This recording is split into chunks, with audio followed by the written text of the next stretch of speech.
आप सभी को नमस्कार, सुप्रभात। सार्थक government job point YouTube channel आप सभी लोगों का हार्दिक स्वागत करता है। चैनल को सब्सक्राइब करके वीडियो को लाइक कर दीजिए, शेयर कर दीजिए, बेल आइकन दबा कर रख लीजिए ताकि आपको नोटिफिकेशन मिल जाए और आप उसे शेयर कर पाए। सार्थक प्रयत्न, सार्थक नाम, आप सभी लोगों के सार्थक परिणाम। सबसे अहम बात यह होती है कि जब विद्यार्थी विश्वास करते हैं, भरोसा करते हैं, क्योंकि एक दो विद्यार्थियों का विश्वास भरोसे से काम नहीं चलता है। हजारों हजार विद्यार्थियों ने भरोसा किया है। लेकिन इस बात का कभी कभी हमें अफसोस जरूर होता है कि हम जितना प्रयास आप सभी लोगों के लिए करते हैं, जितना सकारात्मक परिणाम आप लोगों के लिए लेकर के आते हैं, उतना सहयोग आप सभी लोगों से नहीं मिलता मुझे। जब मैं था तब हरि नहीं, अब हरि है मैं नाई। ये दोहा याद है ना?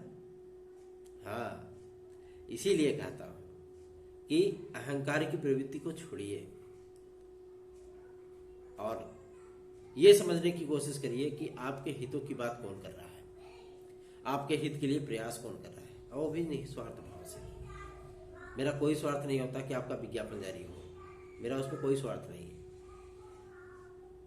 लेकिन आप सभी लोगों के लिए प्रयास होते हैं तो यहाँ दिल से होते हैं। क्यों? क्योंकि आप सभी लोग मेरे परिवार के सदस्य हैं।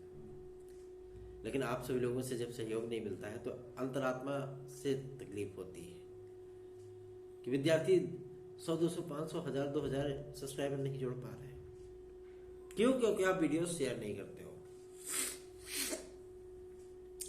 शिक्षा से वचन आयोग को लेकर के एक नकारात्मक फील्ड तैयार किया जा रहा था बहुत सारे यूट्यूबरों के माध्यम से कि अधर में लटक गया, ये हो गया, वो हो गया। अब लोकसभा चुनाव के बाद ही टीजीटी पीजीटी नवंबर में बताया जा रहा था ना आप सभी लोगों को, और आप सभी लोग भी उसको सुन सुन करके फ्रस्ट्रेट हो चुके थे। ऐसा नहीं होता कि चीज़ें हमें नकारात्मक नहीं दिखती हैं। जब आप सोशल मीडिया फील्ड पे काम करना शुरू करोगे ना, जब आप अधिकारियों की चौखट पे जाओगे ना, जब जनप्रतिनिधियों से आप मिलोगे, फिर आपको समझ में आता है ना कि हाँ, कौन किस तरीके से, किस लहजे से बात करता है। और जो पेपर की कटिंग पढ़ करके या आपको इंटरनेट की विज्ञप्ति दिखा करके आपको वीडियो बना करके सुना दे, उससे क्या मतलब है भैया? आयोग बने ससुरवा चाहे भाड़ में जाए, विज्ञापन आए साला चाहे भाड़ में जाए, क्या मतलब है? यही चीजें तो होती हैं। लेकिन आप सभी लोग सार्थक भैया से कुछ ज्यादा उम्मीदें लगा लेते हो। भैया आप कुछ करिए, जैसे कहते नहीं ततैया होती मतलब बर्रे, तो पीछे लग जाती है, ठीक है ना। बचपन में हमको भी ललकी बर्रे और पियर की बर्रे दोनों बहुत काटी थी। अब पियर की तो ज्यादा चढ़ती है, ललकी बिल्कुल नहीं चढ़ती। ये लाल लाल भौरा होता है ना बर्रे, ततैया बहुत पाजी होते हैं, दौड़ा के काटते हैं कहीं भी जाओ। तो उसी तरीके से जब विद्यार्थी हमारे पीछे लग जाते थे, भैया आप कुछ करिए, हमने भी देखी चीजें नकारात्मक होते हैं। और सच बताओ, सिस्टम इतना डाउन हो चुका था कि अगर अपना ब्रह्मास्त्र हम लोग यूज नहीं करते तो ये प्रक्रिया आप सभी लोगों की जून में चली जाती, फिर शिक्षा से वचन आयोग नहीं बनता। समाचार पत्रों में आप सभी लोगों को जानकारी दी गई थी, जो तिथि मैंने बताई थी उसी की जानकारी आप लोगों को दी गई, और उसी तिथि पे आप सभी लोगों का सब वारा न्यारा भी हो गया। 14 तारीख की मैंने बात की थी। इकलौता शायद मैं ही यूट्यूबर था सोशल मीडिया फील्ड पे जो कि शिक्षा से वचन आयोग को 14 तारीख बता रहा था कि 14 तारीख को हो जाएगा। क्यों? क्योंकि मैंने अपना ब्रह्मास्त्र चला दिया था, और वो ब्रह्मास्त्र जाकर के सीधे निशाने पे लगा है, और सब कुछ फाइनल है ना। और सबसे बड़ी चीज ये होती है कि 6 सदस्यों की बात की गई थी, हमने 8 बताया आपको, लेकिन आ गए पूरे के पूरे। सचिव, परीक्षा नियंत्रक, न्याय विभाग के अधिकारी। क्यों? क्योंकि आपकी टीजीटी पीजीटी 2022 असिस्टेंट प्रोफेसर विज्ञापन संख्या 51, पदों की संख्या 1072, इन प्रक्रियाओं को कंप्लीट करने, साथ ही साथ यूपीटीईटी का विज्ञापन जारी करने, उसके साथ में ही आप सभी लोगों के टीजीटी पीजीटी 2016-2021 के विद्यार्थी जो याचिका से रिलेटेड है या जो उसमें सम्मिलित होना चाहते हैं, उन सभी विद्यार्थियों का कल्याण भी तो जरूरी है। जो विद्यार्थी हमें बखूबी जान चुके हैं, कुछ विद्यार्थियों ने मेरा नाम कुछ और ही रख दिया है ये आप सभी लोगों का स्नेह है। एक भाई ने हमसे कहा कि हम आपको जो है मतलब गिफ्ट देना चाहते हैं। मैं इतना जानता हूं कि आप सभी लोगों का स्नेह और आशीर्वाद ही मेरे लिए सबसे अनमोल तोहफा है, उपहार है। आप सफल हो जाइए, आप अपने पैरों पे खड़े हो जाइए, आप हमारे समकक्ष हो जाइए, फिर आप हमें उपहार दीजिए। फिर नहीं देंगे आप, अभी आपके माता पिता का पैसा है तो आप उसमें उपहार हमें देना चाहते हो? नहीं। जब आप स्वयं सक्षम हो जाएंगे ना, तब फिर आप एक पेन खरीद के देने में भी आपको संकोच होगा, अरे सर जी कैसे हम पेन देते हैं, है ना। अभी माता पिता का पैसा है तो चाहे आप 1500 की जो भी चीजें खरीद के दे दो, तो मुझे ऐसी चीजें एक्सेप्ट नहीं है बिल्कुल भी। आप पहले सफल होइए और सफल होकर के तब हमारे पास आइए। खाली हाथ है ये, हमें किसी चीज की लालसा बिल्कुल भी नहीं है। शिक्षा सेवाचयन आयोग का गठन होने के उपरांत अब आप सभी लोगों की एलटी और जीएसटी की जो प्रक्रिया थी वो एकदम क्लियर हो गई है। आज चलते हैं लोक सेवा आयोग। वैसे भी थोड़ी सी हमारी तबीयत जो है मतलब डाउन है जरूर, लेकिन आज लोक सेवा आयोग चलेंगे जरूर। क्यों? क्योंकि एलटी जीएसटी लेनी है भैया। 17 तारीख के बाद आपकी चुनावी आचार संहिता आ रही है, ठीक है ना। तो अब इन सारी चीज़ों को फाइनल कराया जाए, विज्ञापन आपका आ जाए एलटी जीएसटी का। और सबसे बड़ी चीज़ यह है कि आहर्ताओं को लेकर के जो तब्दीलियां हुई हैं, वो तब्दीलियां आप सभी लोगों को मैं बता दूं, स्नातक में 45%, 45%, ठीक है ना। और पीजीटी के लिए बीएड प्लस स्नातक, जीएसटी में भी यही चीज़ें हैं। और आपके एलटी में भी 45% ग्रेजुएशन और आप सभी लोगों का बीएड की डिग्री अनिवार्य है, ठीक है ना। अब विद्यार्थी इस चीज को लेकर के, कला वाले जो विषय के विद्यार्थी हैं, प्राविधिक के, टेक्निकल फाइन के, बीएफए के, ऐसे विद्यार्थी भी संकोच में पड़ जाते हैं कि क्या हमें मौका मिलेगा कि नहीं। यार भैया मौका मिल गया, तैयारी करो यार, ठीक है ना। भरिए फॉर्म, मारिए चट्टे से पट्टे से फाइनल हो जाए, लेकिन एलटी को हलवा मत समझने की गलती मत करिएगा, ठीक है ना। क्योंकि इस बार एलटी का प्रारूप थोड़ा सा बदला हुआ नजर आएगा आपको, और टीजीटी का भी थोड़ा सा स्तर आपको अपग्रेडेड मिलेगा, ठीक है। क्यों? क्योंकि लोक सेवा आयोग के जो ये एक्सपर्ट बनाते हैं पेपर, सेम वही एक्सपर्ट आपका शिक्षा सेवाचयन आयोग का पेपर सेट करेंगे, ठीक है ना। सबसे बड़ी चीज यही है, परिवर्तन संसार का नियम है, तो इस परिवर्तन में आप भी ढल जाओ तो ज्यादा बेहतरीन है। नहीं तो ऐसे वैकेंसियां आती रहेंगी, जाती रहेंगी, आप एग्जाम देते रहोगे और कोनिया में जो है मतलब बुकलेट उठा उठा के फेंकते रहोगे, फिर विज्ञापन करते रहोगे। शिक्षा सेवाचयन आयोग एक बहुत बड़ी चुनौती थी लोकसभा चुनाव के पहले। इन सारी चीजों का बहुत तगड़ा फीडबैक दिया गया था और जनप्रतिनिधियों से बारंबार रिक्वेस्ट किया गया था। हम सभी लोगों की एक मांग पूरी हो चुकी है। शिक्षा सेवाचयन आयोग जो हम लोगों ने राजभर साहब से, चौहान साहब से और मौर्य साहब से सभी लोगों ने रिक्वेस्ट किया, ज्ञापन दिया, वो मांग हम सभी लोगों की पूरी होगी। दूसरी मांग हमारी बचती है एलटी और जीएसटी का विज्ञापन।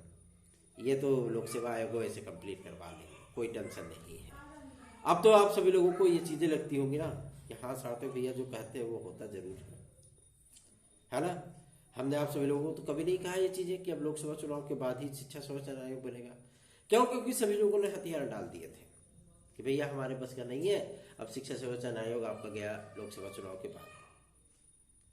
और कुछ लोग जो है मतलब 80-85 दिन तक फोटो फ्रेम कराने के लिए झूठ मूठ का नुमाइशी जो है वो प्रदर्शन वगैरह कर रहे थे, उसके बाद वो भी डाउन हो गए। सोच रहे थे कि लस्सी का गिलास लेकर के कोई मंत्री या मिनिस्टर आएगा। अरे भैया राजनीति से प्रेरित होकर के कोई काम हुआ है क्या? जो व्यक्ति सत्ता में बैठा है आप उसको किसी चीज के लिए जो है मतलब मजबूर कर सकते हो क्या? बिल्कुल भी नहीं। आप उससे वही कार्य कर सकते हो जो कि मतलब आप सुचारू ढंग से सही तरीके से आप उससे बात करोगे। आप आंखें दिखाओगे तो बिल्कुल भी नहीं सुनेंगे, चल साइड में लग, बिल्कुल भी। लेकिन हम सभी लोग जानते थे, ये जो लोग प्रोपेगेंडा फैला रहे थे कि कोई कांग्रेस से मिल रहा है तो कोई सपा से मिल रहा है तो कोई बसपा से मिल रहा है, हम लोगों ने प्राइम टारगेट किया सत्ता पक्ष को कि हमारा काम यहीं से होना है, हम फालतू का प्रोपेगेंडा करके क्या करेंगे। और वो काम हुआ भी। शिक्षा सेवा चयन आयोग आप सभी लोगों को आ गया, मिल गया, दिख गया। अब हमारा LTGIC की बारी है। तो वीडियो को फटाफट लाइक कर दीजिए, चैनल को सब्सक्राइब कर दीजिए। अब तो थोड़ा सा देख लीजिए भैया, थोड़ा सा चैनलों को जो है मतलब प्रमोट कर दीजिए। ऐसा ऐरू गैरू नित्तू खैरू जो है हमारे पीछे के आप सभी लोगों को बकवास सुना सुना करके पहुंच गया 50,000 1 लाख सब्सक्राइबर पे, और आप सभी लोग अभी तक इसको 20,000 के आंकड़े का पार नहीं ले जा पाए हो। क्यों? क्योंकि आप सभी लोग जो है मतलब चीज़ों को बहुत लाइटली ले लेते हो, और ये आप सभी लोगों के भविष्य के लिए भी सही नहीं है। लाइटली लेना बंद करिए और सीधे सीधे कार्य करना शुरू करिए। सार्थक government job point YouTube channel को सब्सक्राइब करके वीडियो को लाइक शेयर जरूर कर दिया करें। एक सूचना है, आप सभी लोग जो TGT PGT हमारे 2016-2021 के विद्यार्थी हैं, उन विद्यार्थियों के लिए भी, जो विद्यार्थी हियरिंग शुल्क नहीं दिए हैं प्लीज एंड प्लीज जमा कर दीजिए। जो विद्यार्थी हमारी याचिका में जुड़ करके इसका लाभ लेना चाहते हैं वो फटाफट 9721411385 इस व्हाट्सएप नंबर पर संपर्क करके जुड़ सकते हैं। ठीक है ना? चलिए आगे बढ़ते हैं। अब बात करेंगे आपके यूपी कांस्टेबल री एग्जाम को लेकर के। यूपी कांस्टेबल री एग्जाम आप सभी लोगों का कब तक होगा, इस बारे में भी आप सभी लोगों को सूचना मैं दे दूं। इसकी तैयारियां शुरू हो चुकी हैं। बदलाव ये है कि पहले फिजिकल कराया जाएगा, ठीक है? पहले फिजिकल, उसके बाद रिटर्न। इस पे लगभग सहमति बन चुकी है। और मैं आप सभी लोगों को बता दूं, यदि फिजिकल हुआ तो ऑटोमेटिकली आप सभी लोग जान लीजिए कि लगभग 20 लाख विद्यार्थी तो छटे ही जाएंगे, ठीक है ना? 30 लाख का जो है रिटर्न होगा, और रिटर्नों में जो है मतलब छट जाएंगे। यही प्रोसेस अपनाया जाएगा भीड़ को कम करने के लिए, ठीक है? तो आप सभी लोग अपनी तैयारियां शुरू कर दीजिए, और इस परीक्षा के होने की जो संभावनाएं हैं वो आप सभी लोगों को जून लास्ट या जुलाई में देखने के लिए मिल सकता है। रही बात आपके वीडियो री एग्जाम के परिणाम को लेकर के, तो ये परिणाम आप सभी लोगों का यथाशीघ्र जारी होने पा रहा है, और हमें सूचना प्राप्त हुई है कि इसके लिए शासन मंजूरी देने वाला है, ठीक है ना? और वीडियो री एग्जाम का परिणाम आप सभी लोगों का आपको देखने के लिए बहुत जल्दी ही मिल जाएगा, ठीक? TGT PGT 2022 के लिए विद्यार्थी अब फिर से प्राण के पीछे पड़ गया हमारे कि क्या एग्जाम डेट भी मिल जाएगा भैया? हाँ बिल्कुल मिल जाएगा भाई, है ना? कहते नहीं है कि अगर भूखे को एक रोटी दे दी जाए तो जब तक उसकी भूख नहीं शांत होती, लेकिन एक सिंबल मिल जाता है। जब तक उसको भरपेट भोजन न करा दिया जाए तब तक उसकी क्षुधा तृप्त नहीं होती है। तो विद्यार्थी इस समय वास्तव में भूखे हैं। तो विद्यार्थियों का यही एक समस्या है कि क्या एग्जाम डेट, जी हाँ, आप तैयारी शुरू कर दीजिए। जून जुलाई में आपकी TGT PGT 101% होगी। आप सभी लोगों को LTGIC भी बहुत जल्दी ही मिलेगी। इसकी भी परीक्षा आप सभी लोगों की मई जून जुलाई में ही लगेगी। तो आपके पास चार अपॉर्चुनिटी है। एक अपॉर्चुनिटी आपकी TGT होगी, एक PGT होगी, एक LT होगी, एक GIC होगी। तो इस अपॉर्चुनिटी का लाभ उठाइए, कैश करिए इस मौके को, और लग जाइए अपनी तैयारियों में।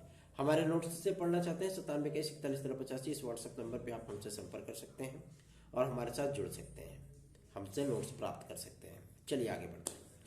अब बात करेंगे आपके एज रिलैक्सेशन को लेकर के। विद्यार्थियों में ये सबसे बड़ा यक्ष प्रश्न होता है कि चुनावी आचार संहिता से पहले हमें एज रिलैक्सेशन मिलेगा कि नहीं।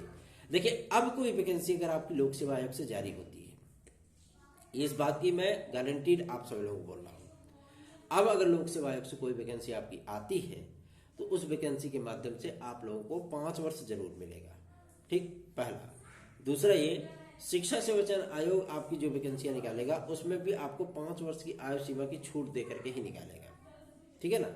तो आप इसके लिए बिल्कुल भी चिंतित मत होइए कि हमें एज रिलैक्सेशन नहीं मिला है। बहुत से विद्यार्थी हमारे पास भेजते हैं कि उत्तराखंड ने दे दिया, झारखंड ने दे दिया, हरियाणा ने दे दिया, छत्तीसगढ़ ने दे दिया, मध्य प्रदेश ने दे दिया, सभी ने दे दिया, हमको नहीं मिला, हमको नहीं मिला। आपको भी मिलेगा, ठीक है? क्योंकि चुनावी मोड पूरे ऑल ओवर इंडिया में है, सभी स्टेट में चुनाव होने हैं। ये आम चुनाव है, मैंगो इलेक्शन है। तो इसमें आपकी बातें ऐसा नहीं है कि शासन तक पहुंची नहीं है। आयु वर्ग को लेकर के भी हम सभी लोगों ने जो मुहिम चलाई थी, ये बातें मुख्यमंत्री महोदय तक पहुंचाई जा चुकी है। इसलिए आपको चिंतित होने की बिल्कुल भी आवश्यकता नहीं है। थोड़ा सा स्नेह और आशीर्वाद इस छोटे भाई पे भी इनायत कर दीजिए तो ज़्यादा बेहतरीन है। अधिकाधिक संख्या में वीडियोस को शेयर किया करिए, चैनल को सब्सक्राइब करिए। आज से पहली मुहिम हमारी LT और GRC के लिए है। आप सभी लोग यकीन के साथ हमारे साथ बढ़िए, हम आपको गड्ढे में नहीं गिरने देंगे, ठीक है ना। हम अपनी आंखें खुली रखेंगे, आप अपनी आंखें बंद करके हमारे साथ भरोसे के साथ चल सकते हो। धन्यवाद, आप सभी का दिन शुभ हो।